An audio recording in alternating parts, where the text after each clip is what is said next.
What is up, everybody? Welcome to DFS by the Numbers. This is my betting breakdown video for UFC 310. We have Alexander Pantoja going against Kai Asakura. We have a 14-fight card. It is the last pay-per-view of 2024. So looking to end the year on a bang here. I have a ton of action on this card. 14 bets on the line. The majority of them, as always, plus money. Looking to hit some big spots to end the year here. Before we get into it, cracked my finger. Oh my gosh. Ow. Is this thing still on? Okay, it's still rolling. Before we get into it, if you guys could like the video, subscribe to the channel. If you have not already, it is always much appreciated. Leave me a comment as well. And sorry if I feel or sound not the greatest. I'm very sick, have a case of the pneumonia, which is absolutely no joke. I don't think I've ever been so sick. I feel like complete ass. So hopefully these bets aren't ass. And I like ass, but I don't like ass bets. So hopefully everything works out. Let's just get into it. All right.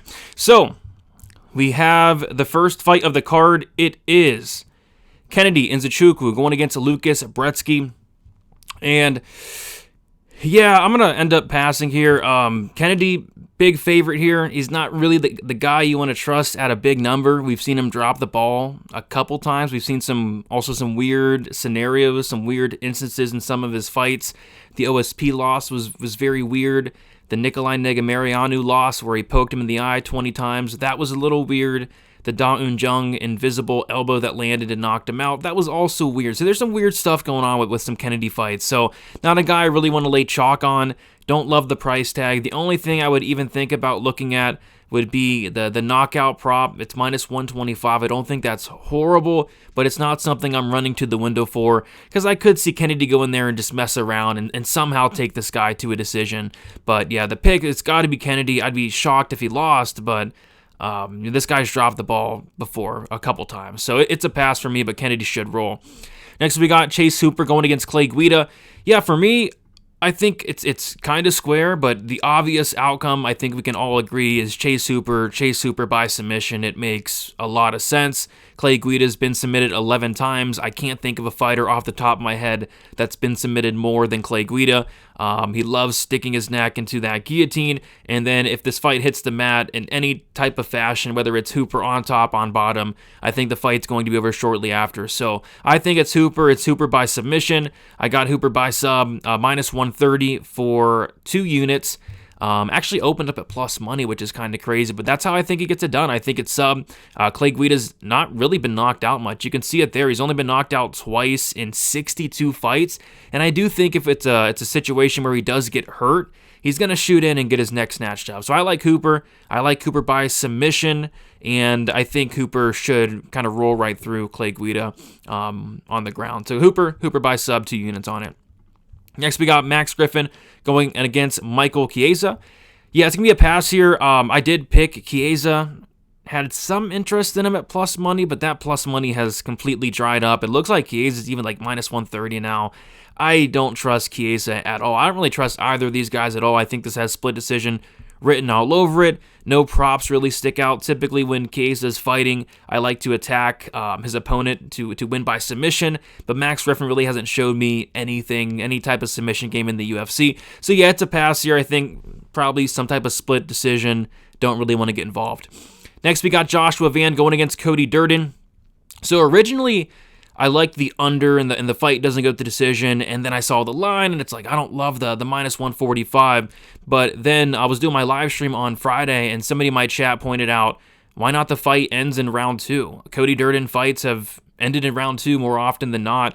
I think his last 3 fights have actually ended in round 2, right? So he said he's been cashing that bet, and I got to thinking, yeah, that makes a lot of sense. Cody Durden himself actually predicted a second-round submission, and the more that I thought about the fight, it's like, Van is never going to win a fight in the first round, you don't think? I mean, he's lost pretty much every single first round in the UFC. If Van's winning into the distance, it's a round 2 or round 3 finish. So I kind of feel like this fight ends, but it ends in the second or third round. I think it's going to be a slow feeling out process early. Both guys going to be a little bit hesitant, but I think they're really going to turn it up in that second round. I think the fight ends in the second round, but I put a half unit on fight ends round 2 at plus 400.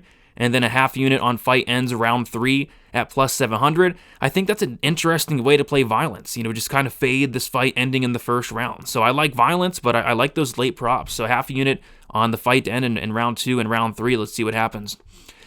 And then what I'll also say is this line I think is getting a little bit out of hand. Looks like Durden's now plus 150. I feel like this fight should be closer to a pick'em. Durden absolutely has a path. If that Durden line gets any more out of hand, I might be forced to take a dog shot on Durden. But as of now, I just like that fight to end in round 2 and round 3 at big plus money. Next, we got Eric Anders, Chris Weidman. Yeah, I do have a bet here. There was a couple spots sticking out. I was thinking maybe Eric Anders money line, but I did take a half unit shot on Eric Anders to win this fight by knockout at plus 480. It's a massive line. As we see there, Chris Weidman's been knocked out 6 times. He's now 40 years old, and I think he's getting really overrated after his Bruno Silva performance. I think in that fight, I don't think Weidman looked that good. I just think it was more so Bruno Silva just looked god-awful. I mean, Bruno Silva, I think, is the most washed fighter in the UFC at this point, who literally doesn't want to be in there and actually admitted to not wanting to be in the cage at this point. So, yeah, Weidman won his last fight, but geez, he poked Bruno Silva in the eyes 50 times. I think Anders has a little bit more left in the tank, obviously, and I think Anders, he has power. I think a knockout is certainly in play here against Weidman, who's just been chinny throughout his entire career. So, taking a half-unit shot on the Anders by KO. Thought about maybe the Anders money line, but if this does go to decision, like it is going to get greasy, I think. But yeah, half unit on Eric Anders KO. We got the new gloves back, or we got the old gloves back, which I'm looking forward to. I'm expecting more finishes, and I think these old gloves might translate into Chris Weidman getting knocked out. All right, next we got Brian Battle going against Randy Brown. I do have a bet here. So big thing here is Brian Battle missed weight by a mile. Missed weight by like 4 pounds. I was actually thinking this fight may get called off, not only because he missed weight by 1,000,000 pounds, but because Brian Battle did look rough on the scales. And there were some rumblings about Brian Battle. Apparently, nothing's confirmed or denied, but apparently he's dealing with some potential issues behind the scenes. I don't know if that's true or not, but yeah, missing weight by 4 pounds is not the best look. Now we see money pouring in on Randy Brown at this point. Looks like Randy Brown's down to plus 150. So a spot I had circled before the weigh-ins was Randy Brown decision only. I have 1.5 units on it at plus 175. Decision only is the opposite of finish only, the opposite of scorecards equals no action, which means if the fight ends inside the distance, the bet is voided, and if the fight goes to decision and Brown wins that decision, the bet wins. If Battle wins that decision, the bet loses. But I like that decision only because I could see Brian Battle going out there and finishing Randy Brown. Randy Brown's been finishing 4 of his 5 losses. It's the durability that worries me on the Brown side. If Brown had some durability, I'd probably pick him outright and bet him in this matchup, but it's the durability that really does concern me. So I like that decision only. Brown is 7-1 in decisions. When fights go the full 15, he's winning a lot of these fights. So for the decision only to be plus 175, it's something I liked quite a bit, and I put 1.5 units on it. Next, we have Movsar Evloev going against Aljamain Sterling. Evloev minus 240, Sterling plus 205. Big giant pass here. I think Evloev wins. I think he wins by decision, but I just don't really see anything sticking out from a betting perspective, and honestly not the most exciting fight, hence why it's probably on the prelims. Great fighters, both of them, great fighters, but just not a fight I'm looking forward to stylistically. Next fight, we have Themba Gorimbo going against Vicente Luque. This is a borderline 1-800 gambler matchup, and I don't know if it's the sickness that's getting to me, because I feel pretty sick having 3.5 units on the line on this fight. I mean, I have a ton of action on this fight. There's a ton of spots sticking out. So for this fight, the big question we have to ask ourselves before placing money on this fight is Vicente Luque a washed bum? If the answer is yes, he's a washed bum, he's a quitter, Themba probably knocks him out, and he probably quits in the first or second round. If the answer is no, Vicente Luque is not a washed bum, he's going to smoke Themba Gorimbo. I think Vicente Luque has every single advantage in the book here. I think he's so much better. I think he's fought the much better competition by a mile.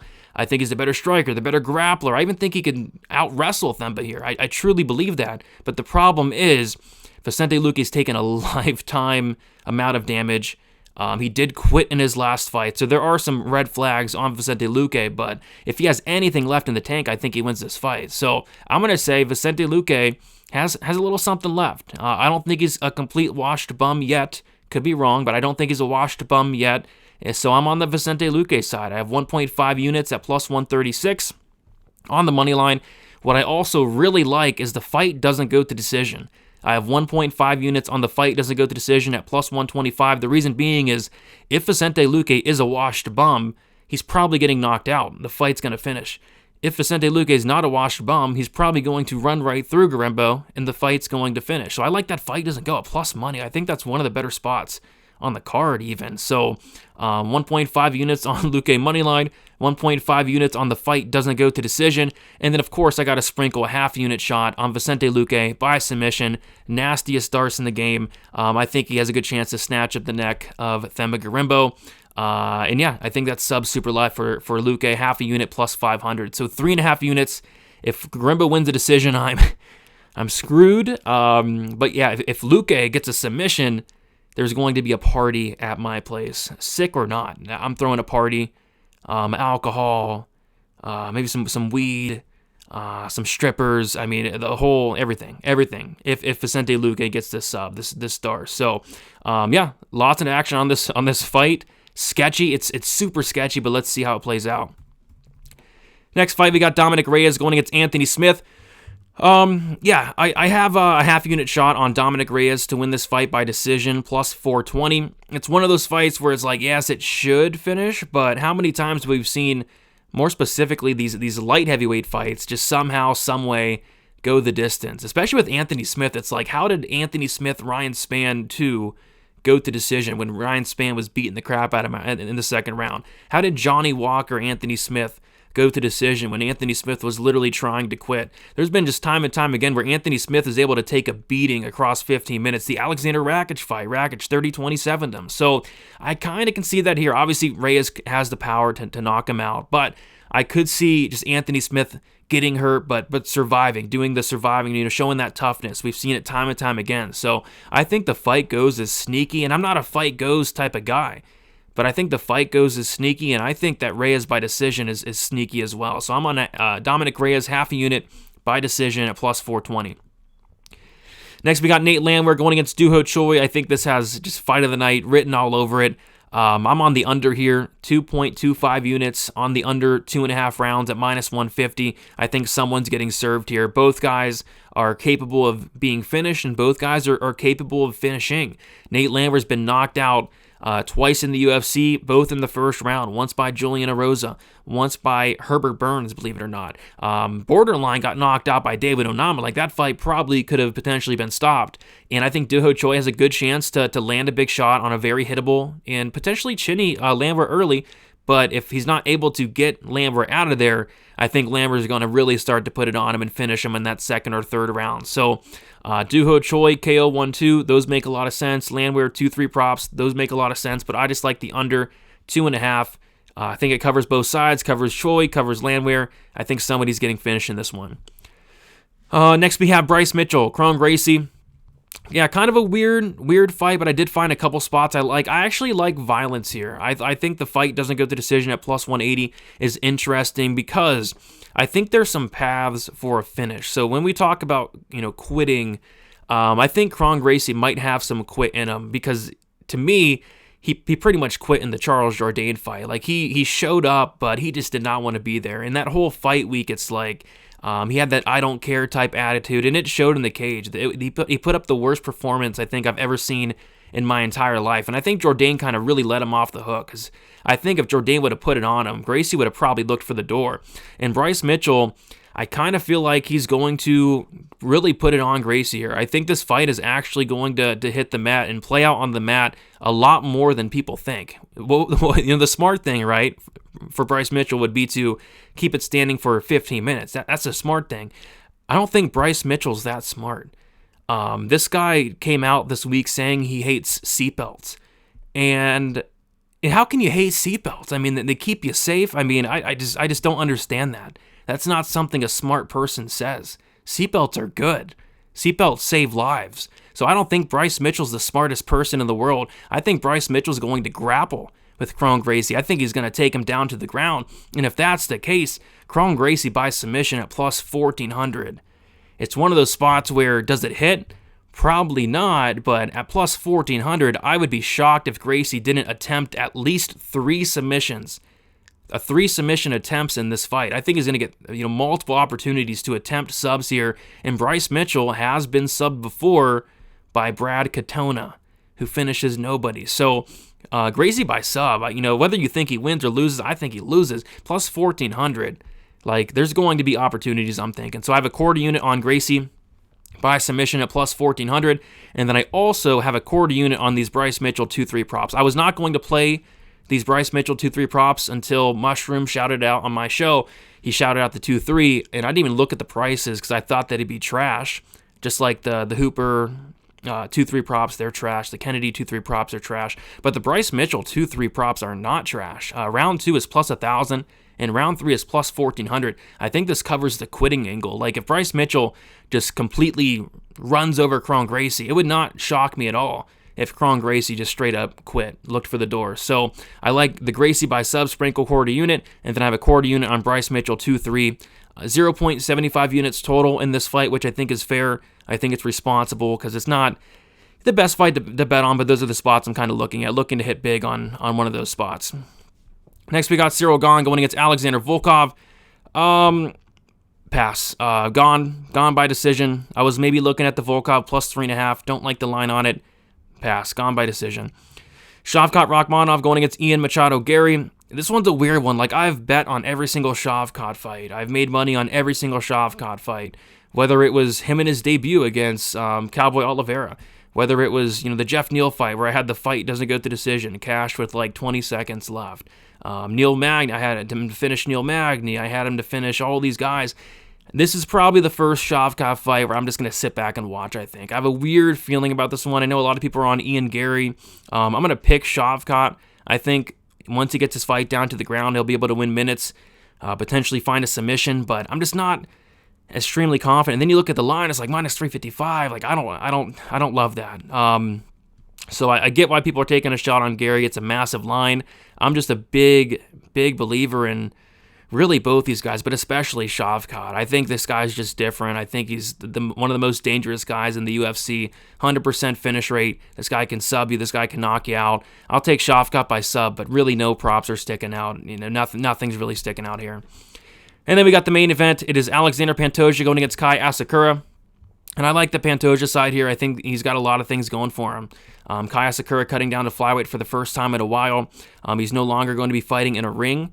Pantoja's fought the much better competition. He has 5-round experience, whereas Asakura does not. But the two big things I think it comes down to for me is durability. One of these guys has durability, and that's Pantoja. 30-some fights, never been knocked out, only been knocked down, I think, once. And then one of these guys does not have durability, and that's Kai Asakura. 3 knockout losses. Both guys are very hittable, but Pantoja's shown time and time again he can take a shot. He has a brick for a head. I'm just not counting on Asakura to be the first one to knock out Pantoja. And then the other thing I like, along with the durability, is going to be just the grappling. I think Pantoja is just going to have a massive grappling advantage if he gets this fight down to the mat, if he takes the back. So I like Pantoja here.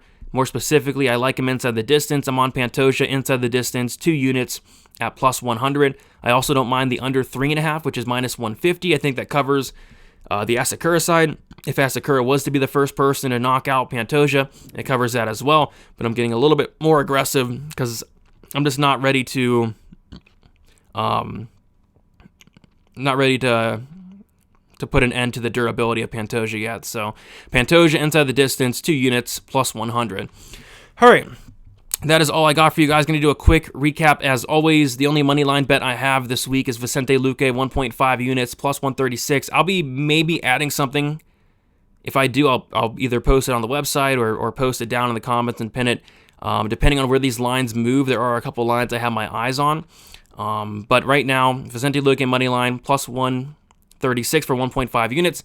Nate Lambert, Duho Choi, under 2.5 rounds, 2.25 units, minus 150. Hooper wins by sub, 2 units, minus 130. Pantoja inside the distance, 2 units, plus 100. Themba Gorimbo, Vicente Luque fight doesn't go the distance, plus 125, 1.5 units. Luque sub, half a unit, plus 500. Randy Brown, decision only, 1.5 units at plus 175. Eric Anders by KO, half a unit, plus 480. Dominic Reyes by decision, half a unit, plus 420. Kron Gracie, submission, quarter unit, plus 1400. Bryce Mitchell, round 2, quarter unit, plus 1000. Bryce Mitchell, round 3, quarter unit, plus 1400. Josh Van, Cody Durden ends round 2, half a unit, plus 400. Josh Van, Cody Durden, fight ends round 3, half a unit, plus 700. That's all I got for you guys. Best of luck for UFC 310. Be on the lookout for the Best Bet live stream on Fight. They have a stacked panel for you guys. We got this pay-per-view and then one card left to end the year. Let's finish it strong. Best of luck, guys. We'll talk to you soon. See you.